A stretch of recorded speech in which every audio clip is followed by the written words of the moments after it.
then that's the kind of thing that you've got to explain to your audience. Yeah. So I think the critical thing is just being really curious, just being relentlessly curious, having lots of questions and understanding what your audience want you to answer. This is the Creativity Clinic, a show that inspires creatives to take meaningful steps to fulfill your passion. I'm Kirsty Hunter, an entrepreneur and founder, best known for my work in creative education and business, working alongside incredible artists to fulfill their ambitions. Here I chat with experts from the diverse pool of creative industries, offering you insights, education, and the motivation to those wanting to make an impact in the creative sector. Hi Jamie. Hello. Thank you so much for joining me. Thank you for having me. It's lovely to see you. I don't know when the last time I saw you was, probably about 4 years It must have been ages ago. Ages. We are going to jump straight in because that's the nature of what we do. Can you please introduce yourself?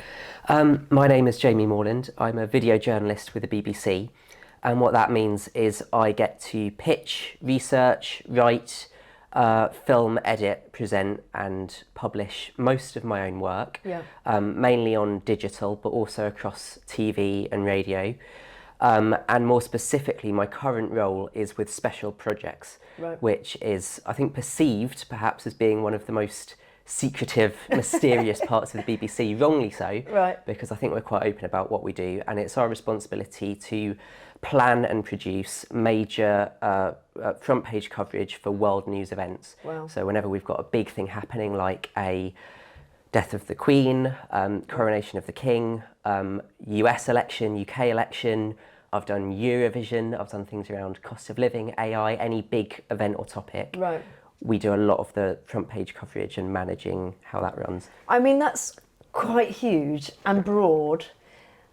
Is that typical of a journalist to do sort of almost like cradle to grave on the reporting side, or is that quite nuanced to you and a few others? I've always done that. So I started at BBC London in local news, and it's such a great place to be because you get to learn everything.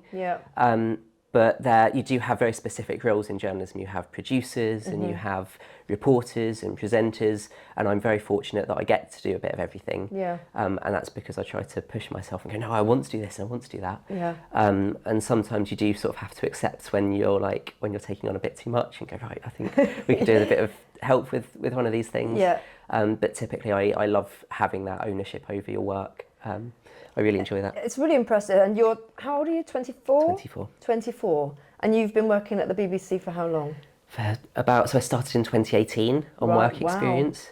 So I've been there for, 6 years? Which is crazy, it's gone past so quick. So you started at 18, went straight in, didn't go to university? No. And that work experience opportunity, I mean, how long typically would you do a work experience for? Is that like a 2-week work experience, or is that more like an internship when you've got 6 months? That was 2 weeks, and that was sort of fairly unofficial. Because I went to the Brit School when you were vice principal, and when I was there, I was doing a programme called Brit Live, I remember which it was well. the school's, it was very good. the school's sort of like magazine one show kind of thing that we produced on a monthly basis. And outside of that, I was also running my own kind of student news website. So I was going out and about and finding stories and publishing them on the website and on social media. And there was this one day where I was heading home from Brit School, and do you remember the Beast from the East in 2018? Yeah, I do. That massive snowstorm. So I was on the train, and I think we got stuck just outside Lewisham. Nobody needs to be stuck outside. Sorry, those people who live in Lewisham. But it was 4 hours stuck on this packed commuter train. Everyone was in each other's armpits, and it was horrible, and all the lights went out, and it's freezing cold. And eventually people decided to get off the train and start walking down the tracks. And I suddenly thought, right, this is a news story now, so I'm going to get my phone out and start filming it. And I was speaking to people, and I managed to get the footage to BBC London, the local news. And I think they ran it on TV that night.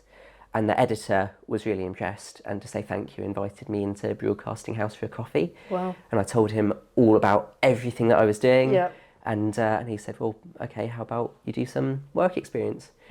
So that was 2 weeks on the planning desk. Yeah. And again, no one really tells you what to do. It's like, this is Jamie, he's on work experience. Go and find out what it is. You might have to go and make tea, but at the same time, Yeah. you're like, no, I want to know what the planning desk does. Yeah, I'm like, I'm going to make tea for people, but I'm not just going to do that. Like, Yeah. if, what can I plan? I've got some skills. And at the time, it was, I think, Harry and Meghan's wedding, the royal wedding. So I was like, okay, let's maybe find some places in London that are putting on special events and stuff like that. Yeah. And I was phoning around places and sort of put this list together of locations that we could go to and people that we could talk to. And they were really impressed with that, and they used it as part of their coverage. Yeah. And then, I started freelancing, doing freelance shifts. Yeah. From there... For the BBC. For BBC London. Yeah. In TV production and for digital. Yeah. Because the boss there was like, oh, you should speak to the digital editor. You might get on. And then she gave me a fixed term contract. Yeah. So in journalism, you can be freelancing. So that's when you're, working on particular stories or particular projects and paid to do particular shifts. Yeah. There's fixed term contracts, which are where you're working for 3 months or 6 months or 12 months to normally backfill someone else. Yeah. And then there's sort of permanent continuing contracts, which you sort of do the job interviews for. Yeah. And I was very fortunate that I had an editor that believed in me and was willing to give me those opportunities. Yeah. How does it work with, so for some people you might see some, like the newsreader or somebody, and they then go out to political correspondence, or they might go out to royal correspondence, or how is it that you get to do a broad plethora of sort of stories and coverage? I've just spilled some tea, which is absolutely. There are people in the BBC who've got a huge amount of experience, and they've sort of chosen their speciality. Yeah. It's sort of set up in a way that you've got different story teams. So if you want to be, a health correspondent, then you can go and work in the health team as a producer or as a reporter, and build up that knowledge. Yeah. Because if you are in one of those kind of roles, you've got to be expected to know, to be able to speak on air at an instant, like something's just happened and you need to be an expert in your field to be able to report on that accurately. Yeah. So I think they've got a huge amount of knowledge and understanding. Whereas for me, I'm quite general. I sort of try to do a lot of different things. I don't particularly specialise in one area of reporting. Yeah. And it's quite a challenge because you have to, when you're given a story to work on, I might know absolutely nothing about it, and I've got to very quickly go in and do a thorough amount of research, because if I don't understand it, there's no way that my audience are going to understand it. But I really enjoy that process. I love being able to go, right, what have I got to learn next? Yeah. But that must be, like you say, a huge amount of research for a story that you've got to tell. But there could be so much, historical knowledge that it's just to get into your brain in that amount of time must be so difficult to really get into the sort of nitty gritty of. Yeah. I mean, it's quite fascinating really when you're then doing it. How often are you doing work that's live? Not that often, because now I work more in long-term projects. Right. So the sort of stuff that I'm planning might be, months down the line. Yeah. So, for example, at the start of the year, we knew that there was going to be a UK general election. Yeah. We knew that there was going to be a US election. The US one was slightly easier in a way because we knew what date it was going to happen. Yeah. We're like, it's definitely going to be 5th of November. So we've got a hard deadline to have all of our content ready. Yeah.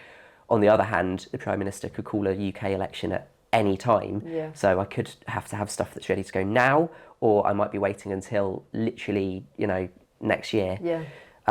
So that's a real challenge. But I still try to do a bit of live stuff. Like if I've got something that I can, when a story happens, like the election, if I've got a story that I can go on air and talk about, if that's the best format of telling people, I try to do that. Yeah.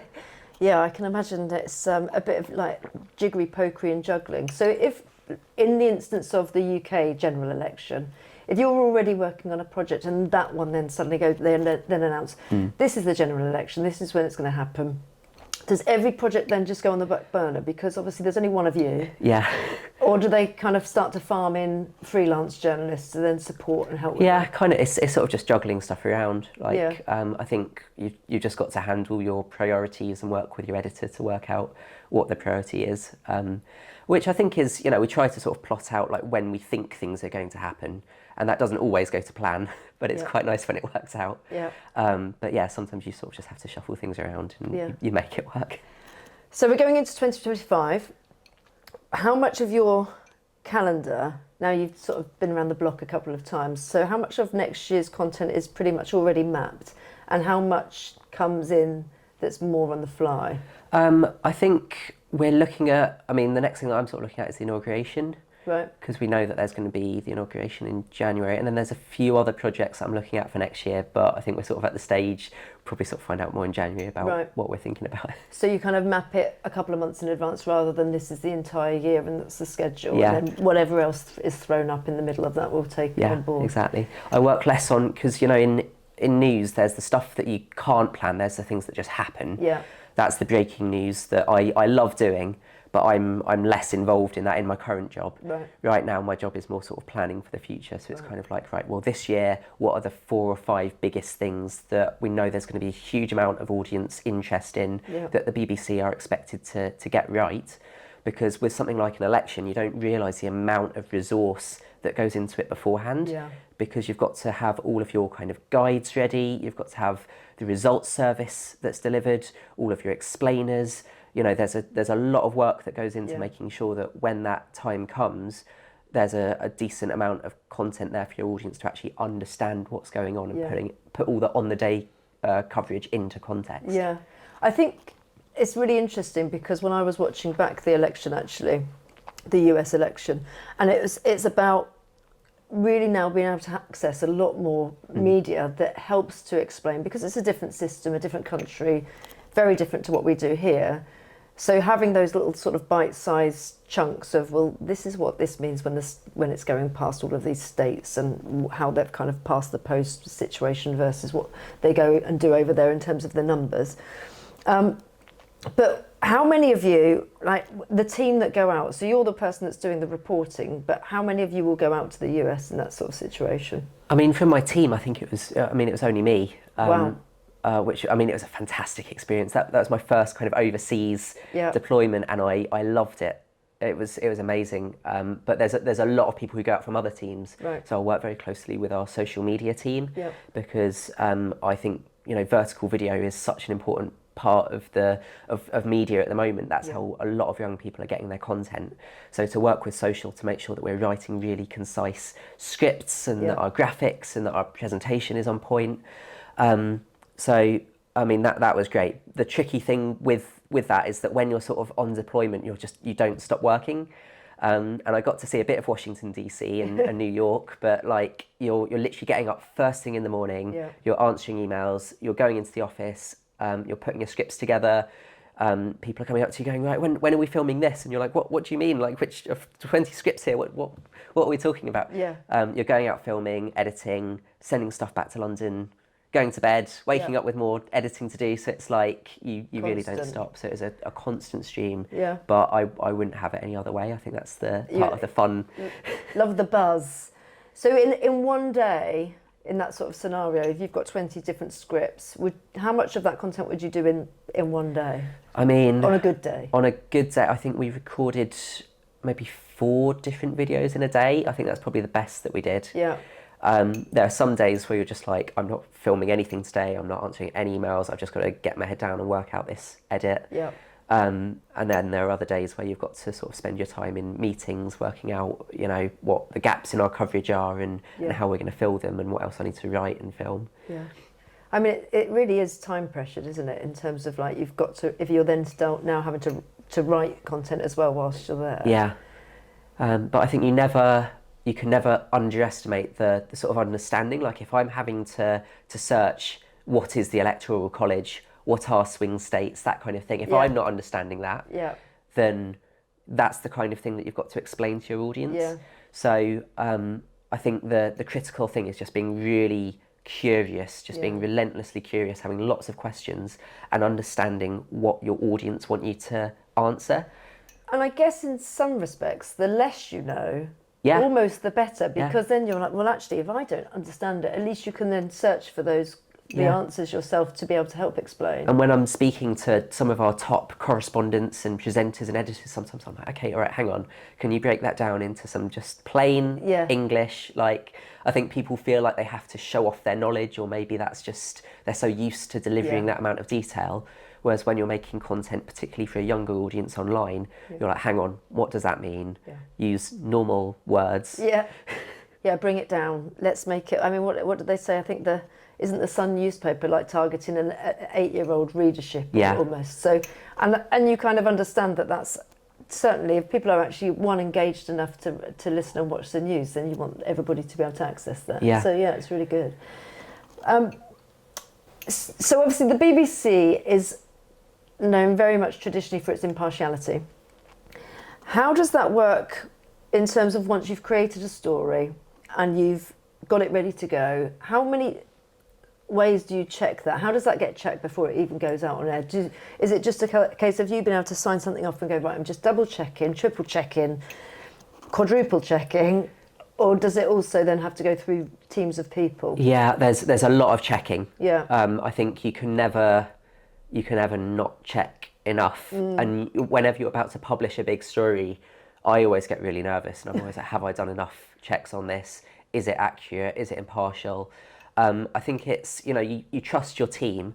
So right from the start, when you're thinking about the story that you're working on, you're having conversations about, is this going to feel balanced? Have we got the right voices? Yeah. So right from that kind of working out what research you're doing, guests you're booking, scripts you're writing, it's sort of ingrained into that.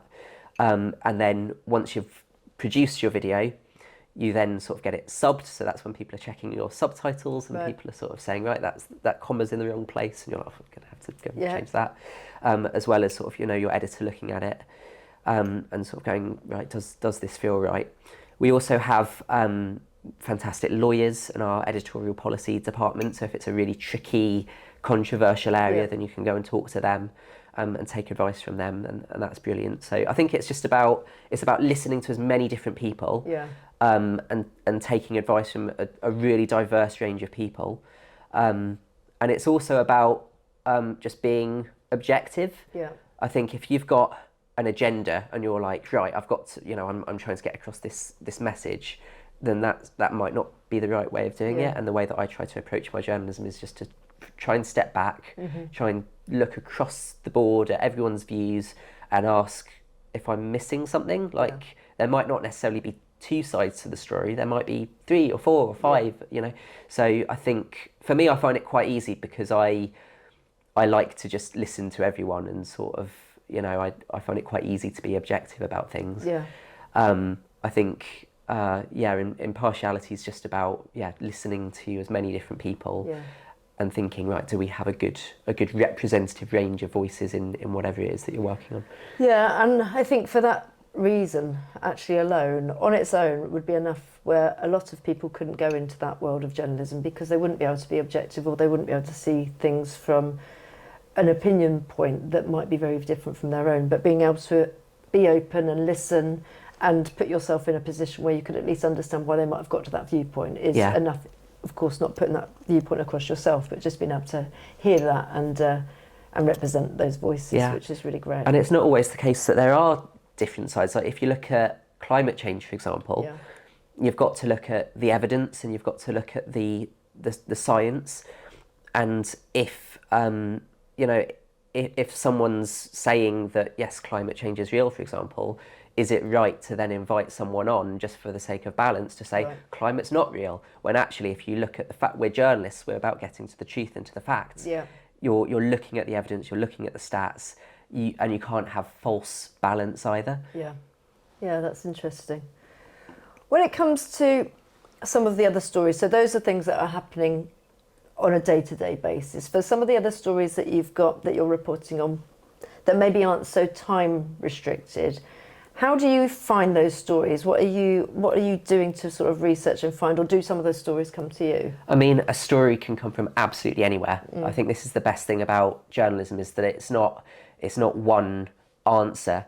You can overhear something on a bus and think, oh, that sounds interesting. What are they talking about? Is that something that I could do a bit of research into? Or your friend might say something, or you might see something in a newspaper and go, oh, that doesn't look quite right. Maybe there's another angle to it there that they've not thought about. So a story can come literally from anywhere. Yeah. Especially social media. I think social media is a fantastic source of stories. And the reason that I love social is because you can actually see what your audience are interested in. Yeah. You can see what people are commenting and what they're sharing, and you can go, right, they're not very interested in that story, but they're interested in this, so maybe there's something else that we can find in this. Yeah. So you've just got to keep your eyes and ears open all the time. You've got to be curious, just ask everyone everything, and never take no for an answer. Like, Brilliant. you've just got to keep on pushing.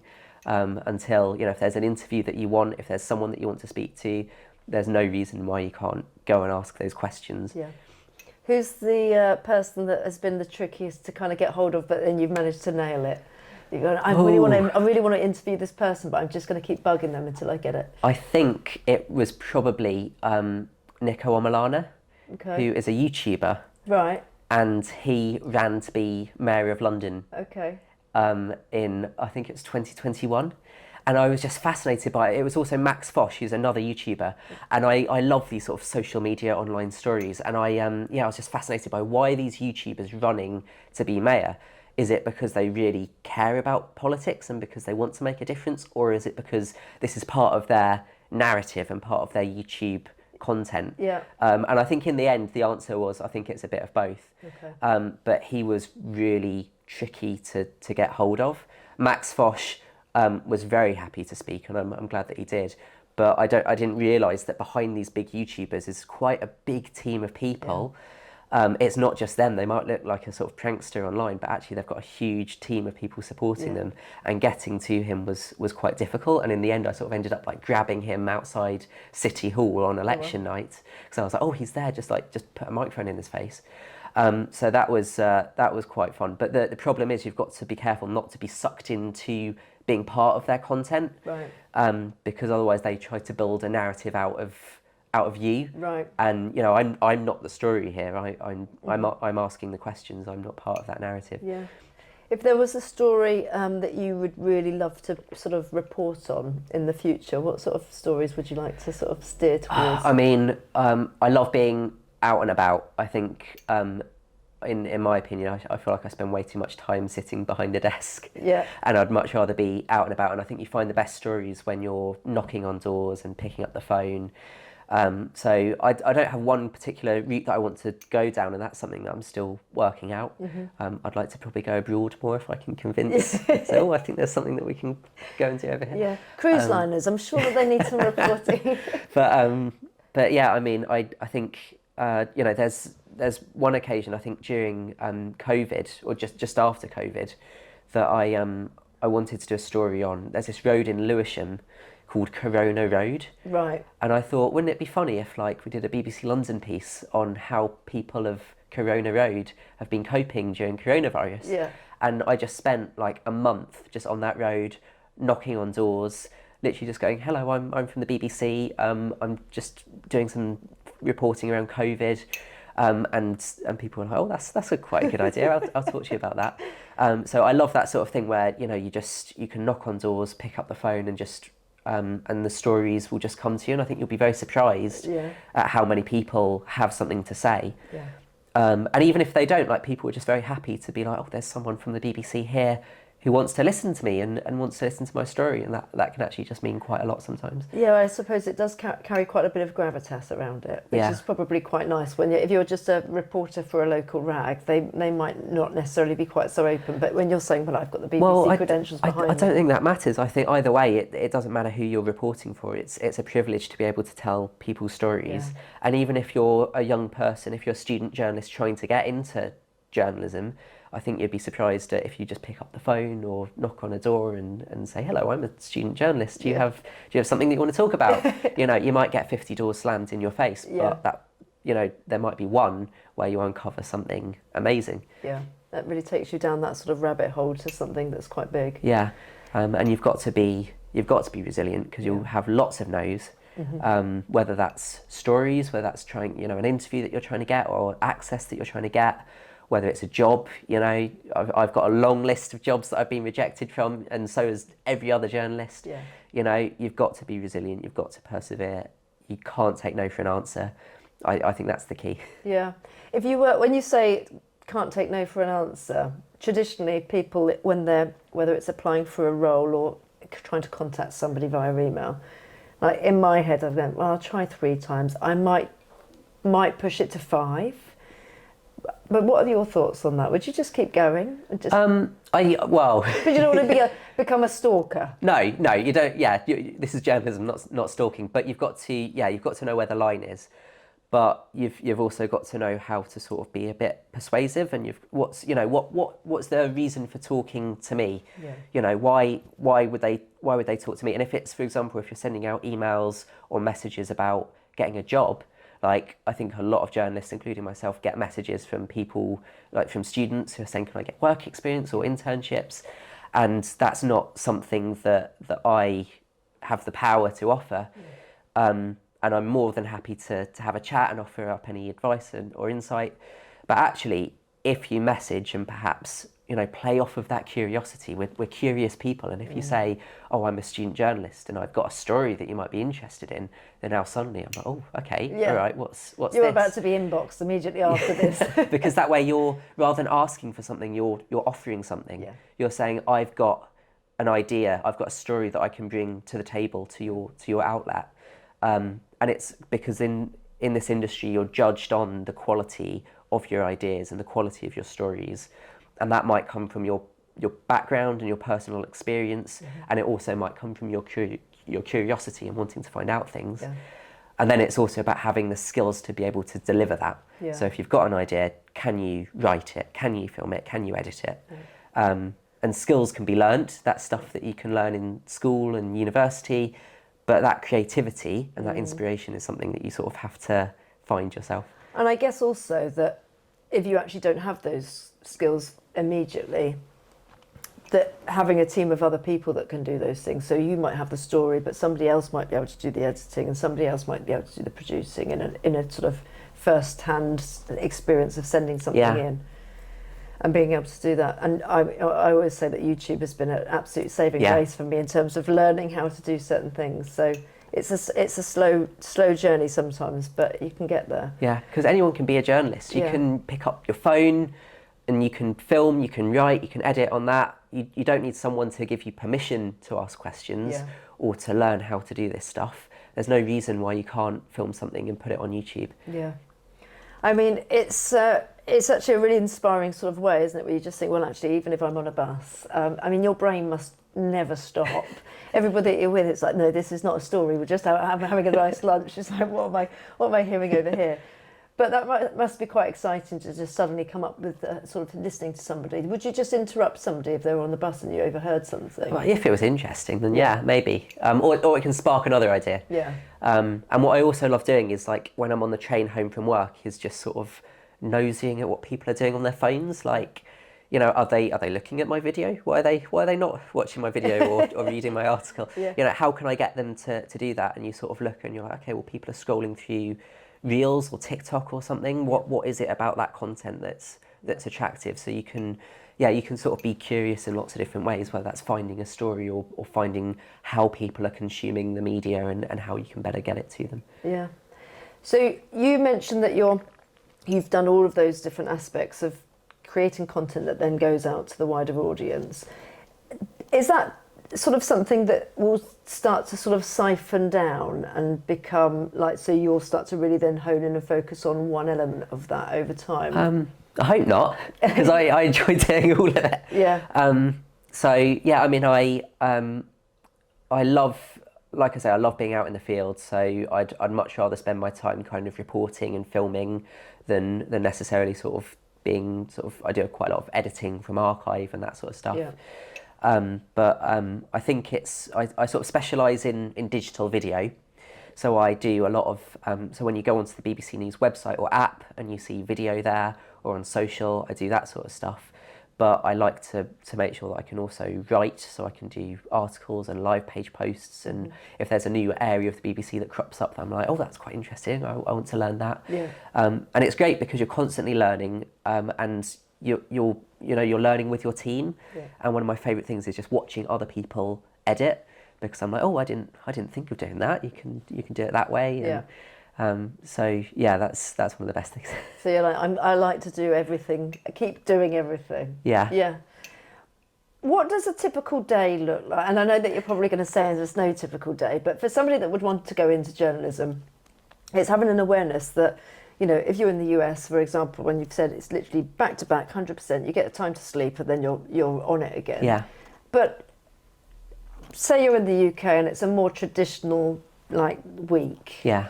What does that look like, sort of Monday to Sunday, I'm guessing, because news doesn't stop? Well, I think it's sort of, there are lots of different shifts. Like there's a huge amount of jobs in journalism.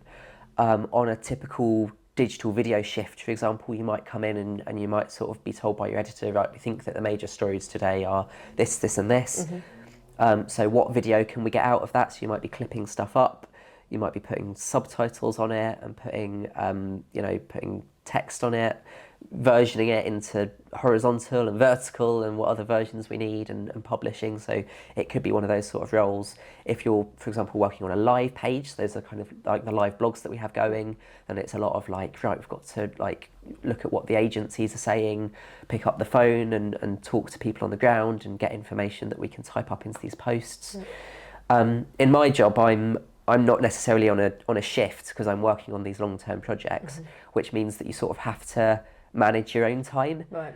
which is quite difficult, because I don't have a boss who tells me, right, every day you're going to sit down, you're going to do this and this and this. Yeah. You sort of think, right, well, I've got this set of videos to deliver.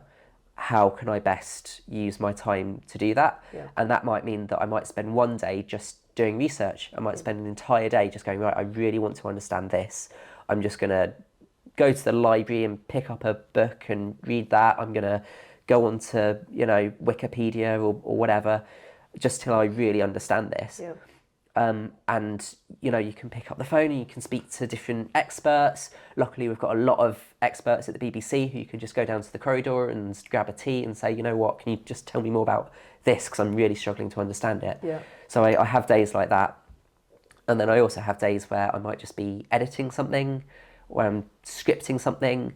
When I'm scripting, I go through about 1 million different versions. So I write something and I'm like, no, I'm not happy with that. That's not the hook. Let's change that around. Yeah. Let's, put that there. And does this really make sense? Like, what's the point I'm trying to make? So that's how I probably spend most of my time. Yeah. And then when I'm out and about filming, those are kind of the best days where you get to do the fun stuff. Yeah. Where you're like, right, let's get the camera, let's go out, let's record something. Yeah. And then you get back in and get it edited. And you've got to battle, I suppose, because if you're recording something that was maybe a music video or a film, you might wait for the weather to be right. But in the situations where you've got one day to film, Yeah. so it doesn't matter whether it's pissing it down with rain, you're filming regardless, right? I'm Yeah. assuming. And I think it's just, a lot of my job is journalism, but I'd probably say even more of it is just problem solving. Yeah. And you've got to be really creative in the way that you solve problems. It might be a logistical problem of like, how are we going to, I need to film with this person and this person. They're not free on these dates, so how do you solve those logistics? It might be editorial problems, that we work with EdPol, editorial policy, to work out the answers to. It might be legal problems. Sometimes you've got to be really creative in the way that you solve. Like, one of the worst things is using like commercial music Yeah. on videos, because internationally you can't use fair dealing as an argument. Right. So say I'm doing a story about a musician, Yeah. and I want to use their music, because I'm not going to do a video about a musician if we can't play their music. Of course.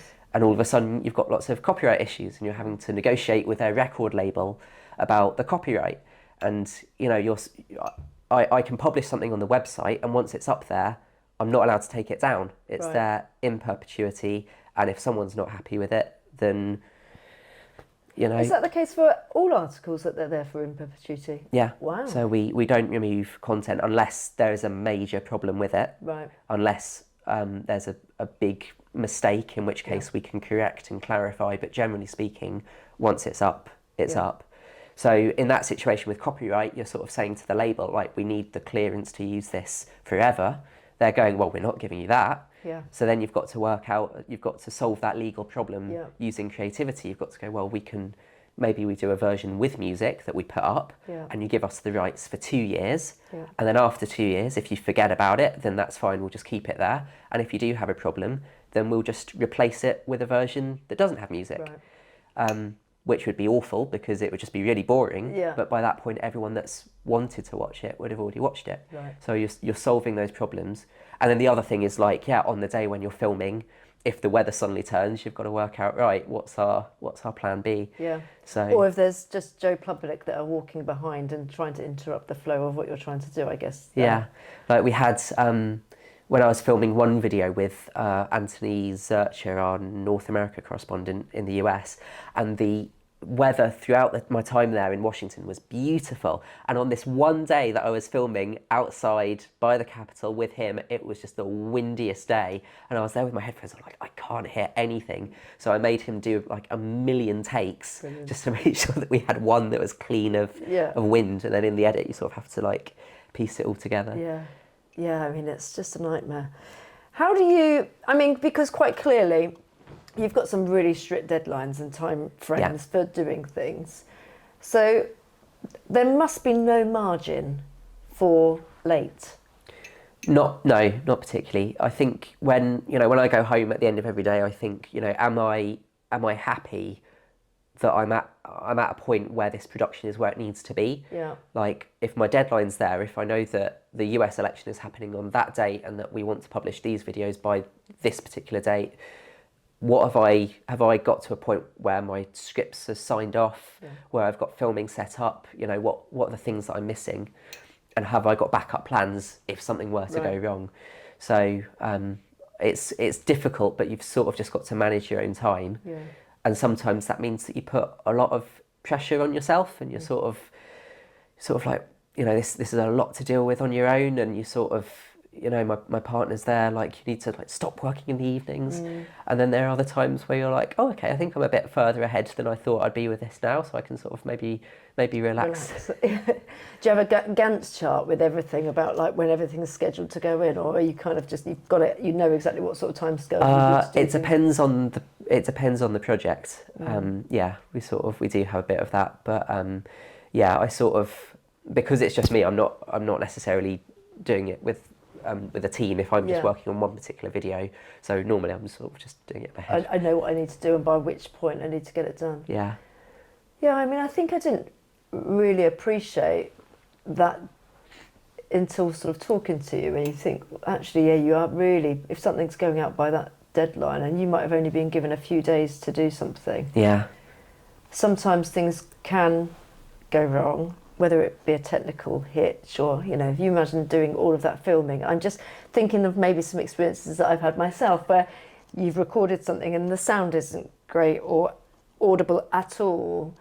I mean, at that point, does a project potentially get pulled? Sometimes, yeah. I mean, I think one of the hardest challenges is knowing when not to do something. Right.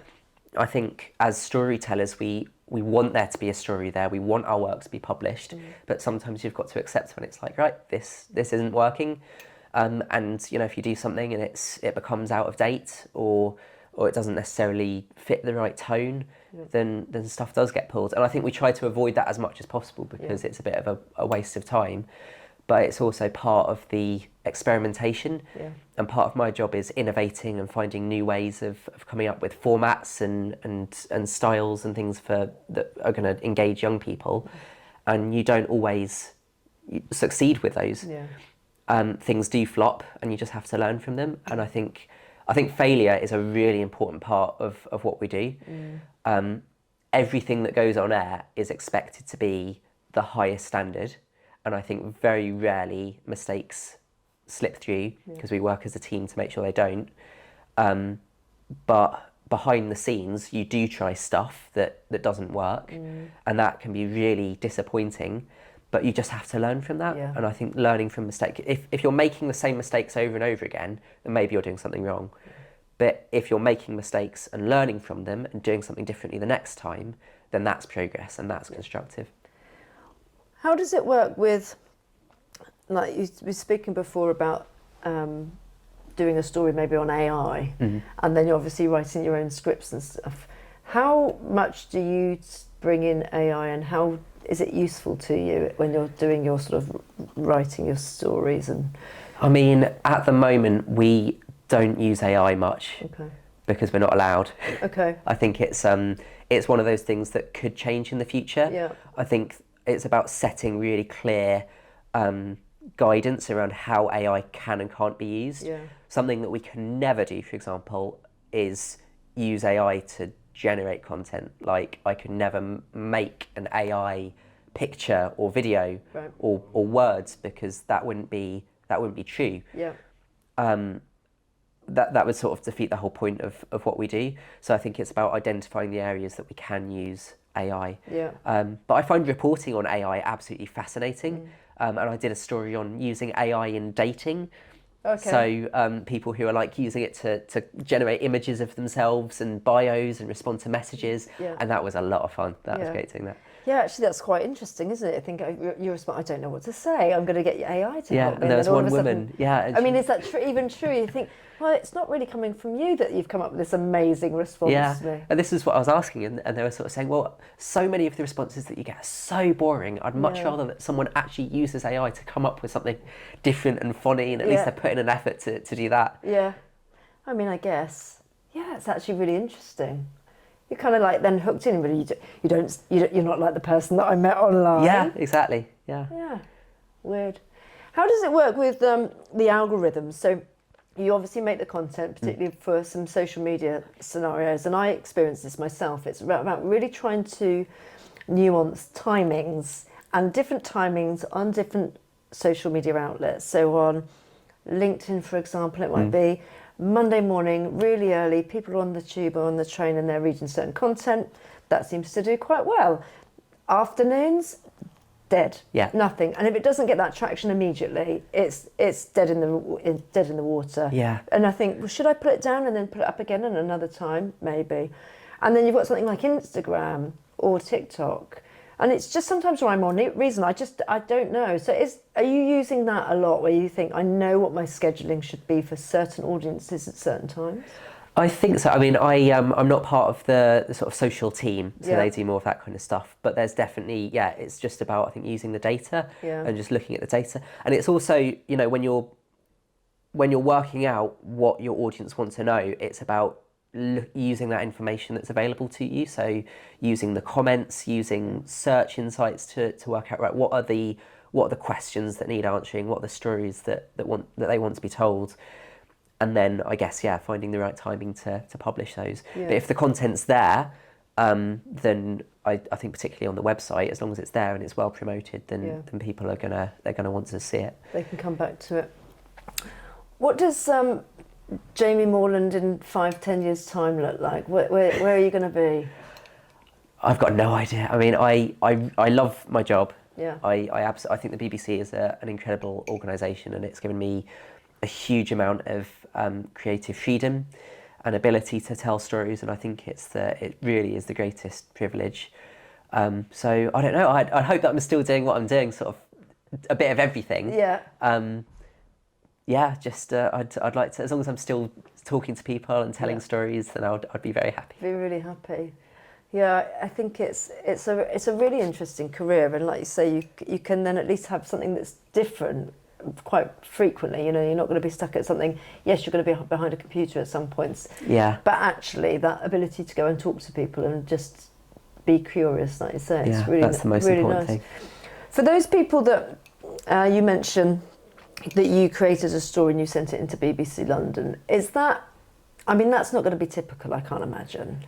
So, what's the traditional route of people that want to get into journalism, and what's the alternative ways that they could maybe think and explore? I think the traditional route is probably by either going into university, which I think teaches you, I've not been to university, but a lot of people that I know did, and they've got a huge amount of skills, and it teaches you the practical skills as well as the theory, which is great. Alternatively, there are the apprenticeships. Yeah. So pretty much every major broadcaster does apprenticeships, which are fantastic because you're learning on the job and you're also studying for the qualification at the same time.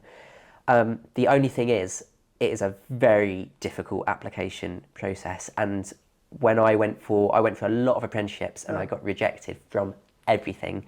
And it was a really difficult experience because you've got to do I think it's a written application, a video interview, another kind of test. Then there's the assessment centre where there's a group activity and an interview. And I really do not do well in those situations. That is not the best of me that you see there.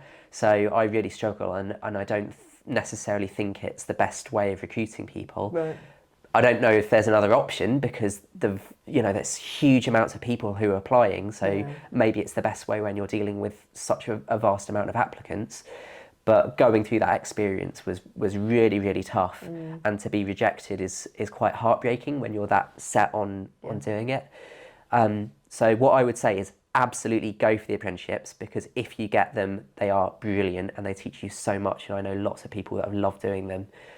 But if you don't get it, then it's not the end of the world. Yeah. Don't be too disappointed, because there are lots of other ways in and lots of other opportunities. That's what I wish that I could have told myself. Yeah, I bet. I think it's just about having something to offer. So it's what skills can you offer? What ideas can you offer? What stories do you bring to the table? What's your background? That's what they're interested in. And those skills can be learned. It's, if you've got a great idea, then you can find people who can help you to write it or film it or edit it. Yeah. And you're learning over time, and I'm still learning all of that stuff. Yeah. So it's just about bringing yourself and your creativity to the table. Is this something that you knew that you wanted to do from a really young age? I think so. I think I'm very lucky that I knew what I wanted to do. Yeah. But that's not necessarily the case. I don't think that you have to decide what you want to do early on. Yeah. But yeah, I remember when I was very, very young, having my parents' tape camcorder, and recording Doctor Who action figures and Lego. And then my dad took me to his football on Saturday mornings, where I used to film the football. So I always knew that I enjoyed filming. Right. And then when I was in secondary school, I was really into drama and media. And then at that point, they cut the drama department. Right. Which at the time is sacrilege. Yeah, when I was 14, it's your world is over. It's heartbreaking. And my drama teacher left me a letter that was there's this place that you could go to called Brit Kids, where you can learn these skills and learn what you want to do and meet other people. Yeah. And she left in that envelope, I think it was £150. Oh wow! What's her name? It's Miss Woodward. Miss Woodward, shout out to you. And she, to pay for the first term to go there. And it was, that's I met people there who are still my closest friends. And after that, I knew that I wanted to go to the Brit school and learn even more.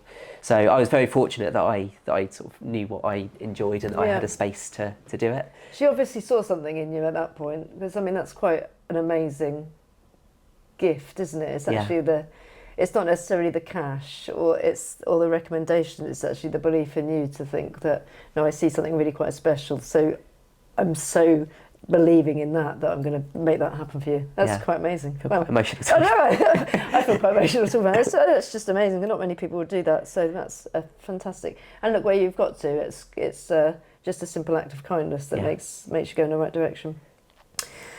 Wow. Throw me. That's really lovely. It's so lovely. Yeah. Do you still speak to her? Well, she moved to Australia, so I've not spoken to her for a while. Maybe I need to message her. You need to message her. Yeah.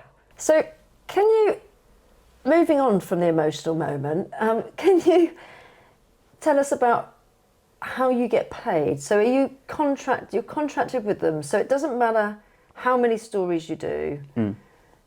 You'd get paid a salary now in the role that you're doing. If you're a freelancer, what does that look like for somebody that takes on a job? Because do they sort of go, well, this is going to be a 5-day job? Or do they look at it at the size of the job and they tell you how much they're going to pay you? Or do you as a freelancer say, this will take me 5 days, this is how much it's going to be? I think this is a really important thing to talk about because no one tells you this when you're going into the industry. I think so. You've got sort of freelancing where you might be brought in on a freelance basis to cover a particular shift. So it might be that that there's a gap in the rota if you're working on TV production, for example, and a freelancer needs to be brought in to cover a reporting shift or a producing shift. So that'll be sort of a fixed rate for doing that. And I sometimes do that stuff. So internally, even though I'm on a salary, and I'm very lucky to be, if there's another department that says, oh, we really need a reporter on Saturday to go and cover this, then I can go and do that for another team.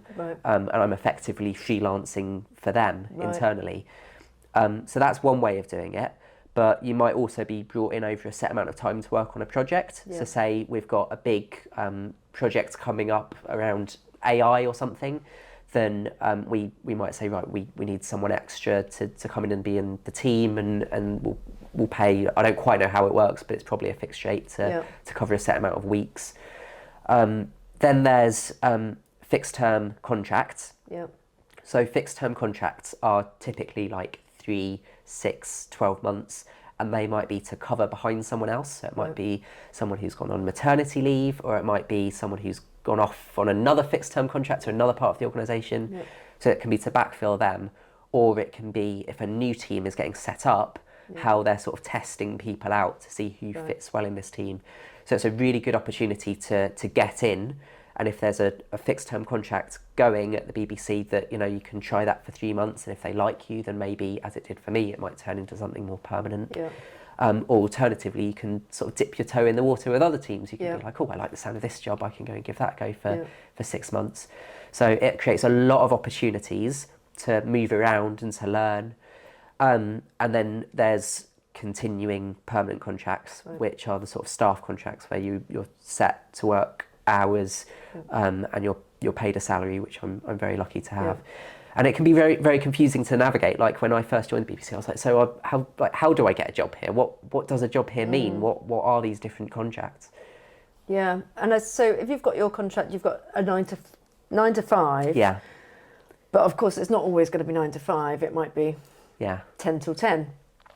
But so that's not considered overtime if you're going to another. If you're working in another department, you're then freelancing for them. So you'd invoice them for that freelance work. Effectively. Yeah. So I can, if I'm working for another department, then you go and you get paid sort of their freelance kind of rate that you sort of invoice.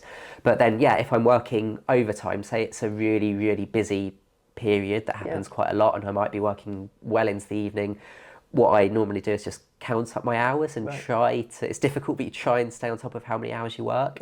And then your boss can sort of say, right, we'll give you those hours back at a quieter time. And it's just about being flexible. It's just about, you know, if they need me to work an hour or two over today, then you know, I can be flexible as long as I'm allowed to have those hours back another day. And I think, you know, especially in breaking news situations, you've just got to have that flexibility, and you work around each other. How does it work for you on a more personal note when it comes to people asking about your opinion? Do you have to be really conscious and careful?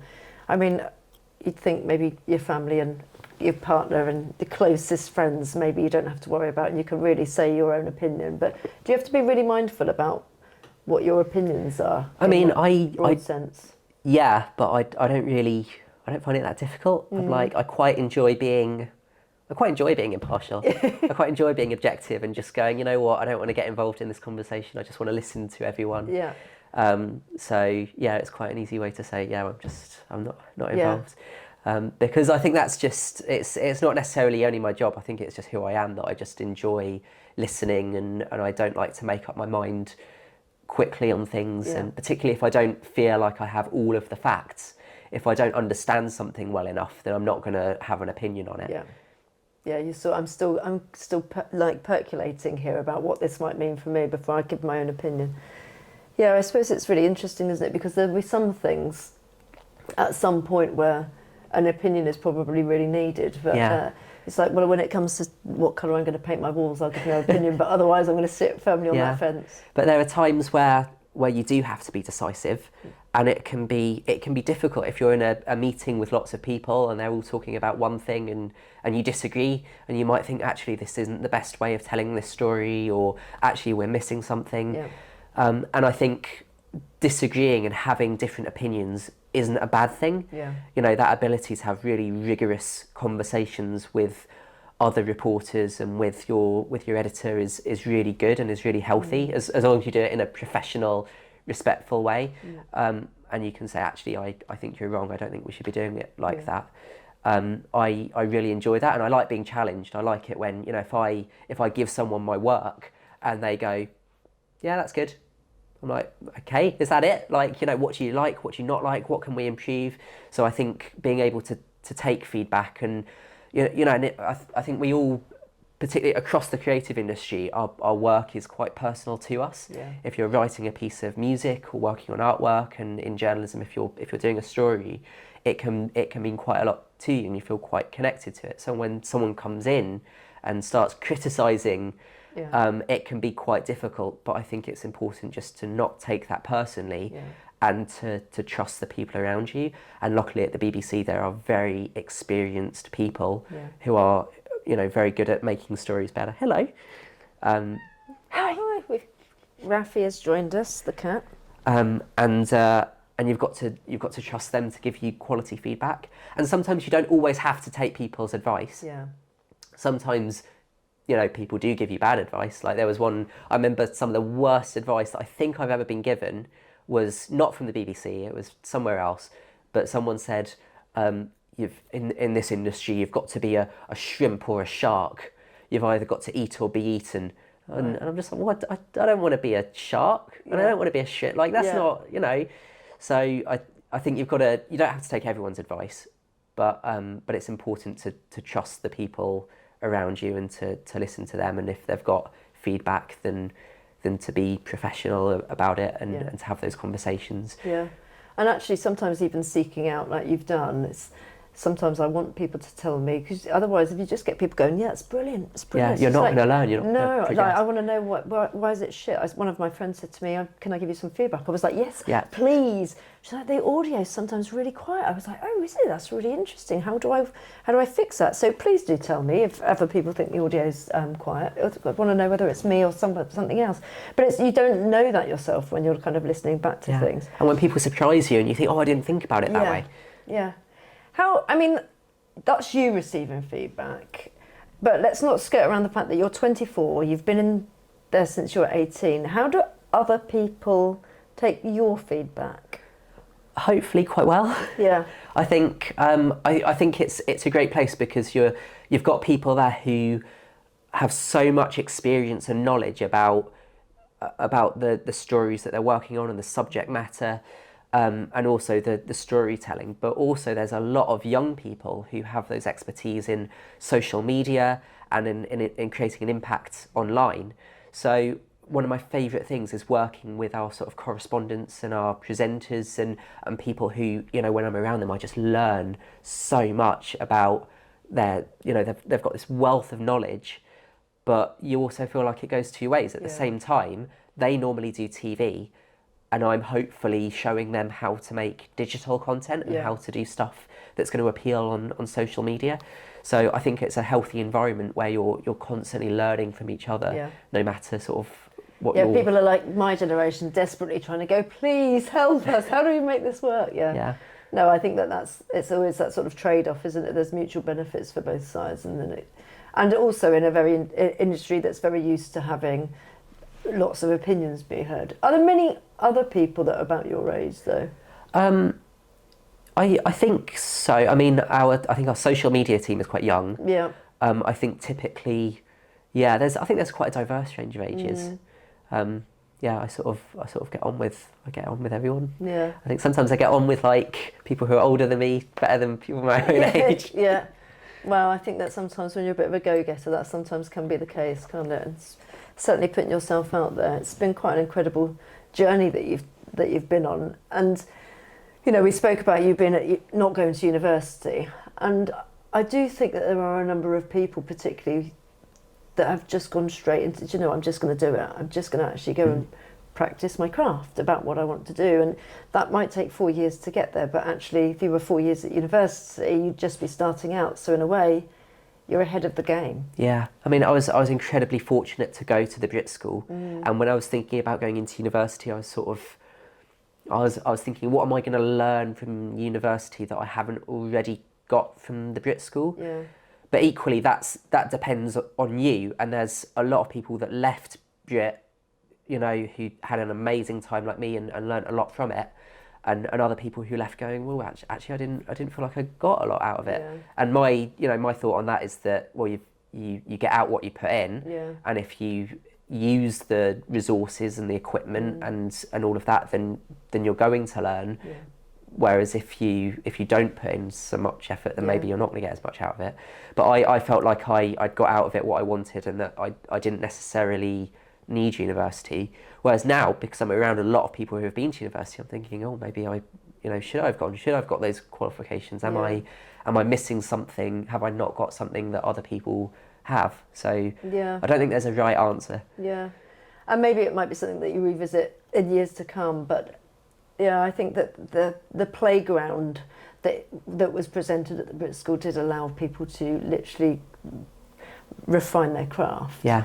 And absolutely not being passive in that scenario. Going, well, I've got an amazing TV studio here. Like, why am I not going to do something with it? And an amazing student body that will support and be here to be able to get this off the ground. It's an exciting opportunity. So, yeah, I think you're absolutely right. It's about literally grabbing opportunity with both hands and what can we create here? Yeah. Which you really did.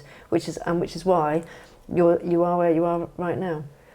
If people wanted to follow your work, where do they find you? Well, I'm on social media. I use Instagram quite a lot. Yeah. I deleted TikTok and Twitter. Okay, why because is they were just taking up too much time. Okay. They were just too much of a distraction. So I work with our social team to publish on the BBC News accounts, but I try to stay away from my personal accounts. Yeah. I'm on Instagram. I'm probably on Instagram too much. I'm thinking about like cutting that as well. Yeah, I know but it takes a lot of time. Yeah, Doesn't it? but you can essentially find our work on the BBC News front page. So when you go to the BBC website or app, the first thing that you see there is the front page. Yeah. And when a major news event happens, that's where a lot of my content sits, along with on social. And it always references who the person has been creating that content is. So you normally you can see that you've written something or produced something or edited Sometimes or done all you of manage it. to get in a byline. Yeah. At the end of my interviews, I always ask people if they've got any recommendations for something that is creative to bring into people's worlds that they might not have got in their own worlds. So whether it's following particular stories. Oh, my cats are just about to fight. Whether it's following particular stories, going to the theatre, reading a book, following an influencer. Is there anything that you could recommend for I don't audience? know. I'd say if you want to get into journalism, then just listen to people. Just pay attention to the news. Just absorb as much as possible. When I'm researching a story, I'll listen to podcasts. I'll put on the radio. I'll read certain papers and follow articles, and so just absorb as much as possible, even just around you. Just like listen to what people are saying on the bus or the train, because a story could come from absolutely anywhere. So I'd recommend that you just keep your eyes and ears open, follow your nose, and just keep on asking questions. And out of your phone, probably. So actually, like you say, just keeping your head up and for two reasons: because you want to be paying attention to what's going on around you, and also you don't want to get it stolen. I know we do live in London. Sadly, it is a thing. Well, it's been an absolute pleasure talking to you, and I wish you all the best for the future and some of the exciting stories that you're going to have. Thank you for having me. I'm sorry for putting up with my croaky voice for an hour. No, it's not. It's not bad at all. But thank you. Thank you.